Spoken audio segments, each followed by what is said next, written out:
So I'm a heart transplant survivor, a recipient, and I don't. That's a shock to people oftentimes because I don't look like somebody who has been chronically ill for half their life. But the fact is, I was incredibly sick from the time I was about 28 until I received a donor heart in May of 2016. One of the things that I really like to emphasize to people whenever I talk about this, I didn't actually survive until I got the donor heart, which sounds like a crazy statement, right? Because I'm alive and I'm telling this story. So I'll explain what I mean by that in a minute. But I technically did not make it to the finish line. I did not survive long enough to get a donor heart. I have one, and I'm healthy now.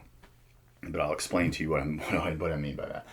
I had what was it was a genetic heart mutation. There was something lurking in my family's gene pool, and I ended up with this mutation. It causes a disease called hypertrophic cardiomyopathy, or HCM.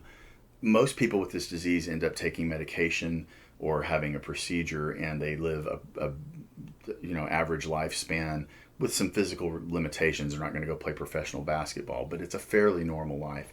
In very rare cases, the disease progresses to the point that the heart has to be replaced.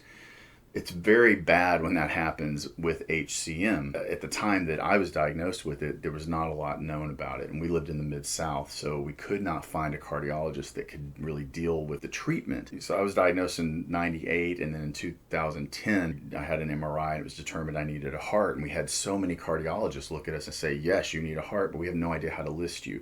You don't meet any of the criteria that you have to meet to get a transplant. We can't check these boxes we have to check. Two young kids, and my wife's a nurse, so we were able to pick up and move to the New England area where I was eventually listed. It took 2 years to be listed because of the complications with this particular disease and the criteria that you have to meet. I've been listed for about a year at a hospital in Boston when they came to us and said, you're not going to survive long enough to get a heart because we have so many people waiting for organs right now and dying, and there's just not enough organs being donated. So you need to find some place that's a little more sparsely populated. Hopefully you move up the list quicker. We had been moving around quite a bit with my wife's job, trying to get as close to Boston as we could. So a lot of uprooting. We had to homeschool our kids. We have no support system. We're pretty much on our own out there, moving around from New Hampshire to Connecticut, Massachusetts and all this. So we landed in Hershey, Pennsylvania at Penn State Medical Center there, and they started putting me in the hospital about 2 out of every 6 weeks. I did that for about 2 years, 2.5 years, going in, having procedures, staying in the hospital. I spent cumulatively about 1.5 years in the hospital and met this kid who had an artificial heart, which many people think I mean an LVAD or an assist device when I say artificial heart. It was a total artificial heart. They take your heart out, they put in a plastic one with valves and bags and all this, and it's powered by a pump that you carry in a backpack outside of the body. It's a little 18-pound, looks like a motor. It's about 18 pounds. You carry it in a backpack, and it's attached by tubes into the abdomen that go up and power the heart so that it beats and perfuse. There's not a donor heart available. It keeps you alive until there is one. I said I was transplanted in May of 2016. So when I say that I didn't quite make it all the way to the finish line, what I mean is that in the year before, in August of 2015, my liver and kidneys started to fail because the heart was not perfusing them the way that it needed to. So I didn't want to be in a situation where I needed multiple organs at the same time. That is a bad situation to be in. So the decision was made to have one of these devices implanted. Very hard decision to make because it's a one-way ticket. You can't go back and get your old heart back, So in August, I had this thing implanted. I lived with it for about 4 months at home. Went home with the backpack. Went out to restaurants, and plug it into the wall, the batteries recharge, and plug it into the car. Very, very science fiction type stuff. And we're starting to see more of these across the country. These programs are popping up where these are being used successfully. But it's just a bridge device to make it so that you can survive until a donor heart is available. I was home for about 4 months and then lived in the hospital for the last 5 months. So they could keep an eye on me because I was not doing well. I was like, why don't we just keep you close and we can take care of you here? But I was separated from my family that whole time, living on an ICU.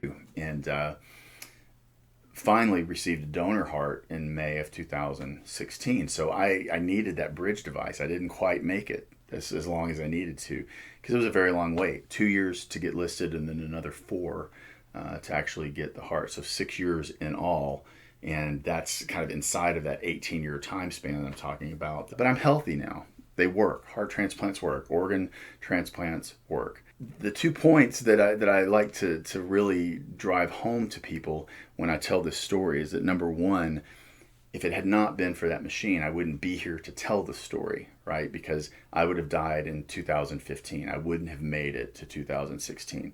So it was only the technology that kept me alive. I think that underscores the fact that we need people to donate organs, because there's 22 people die every day waiting for that phone call. And it never comes, and they die while they're waiting on that list. Secondly, I always make the case that there should never be stories like this. We should not have people with transplant stories that span a 6-year time period. There are enough healthy organs, people that are passing away every day in accidents or natural causes or whatever it is, and those organs are being buried with them. It's tragic that that's happening because they can't use them anymore, right? They don't need them anymore, but there are 22 people every day dying for lack of them. And by becoming an organ donor, you can save the lives potentially of 7 people. Can you imagine that? If you die unexpectedly, or if you even die of natural causes, you can save the lives of 7 people. And all you have to do is check a box whenever you get your driver's license. Better yet, go to donatelife.org and take 30 seconds and sign up to be an organ donor.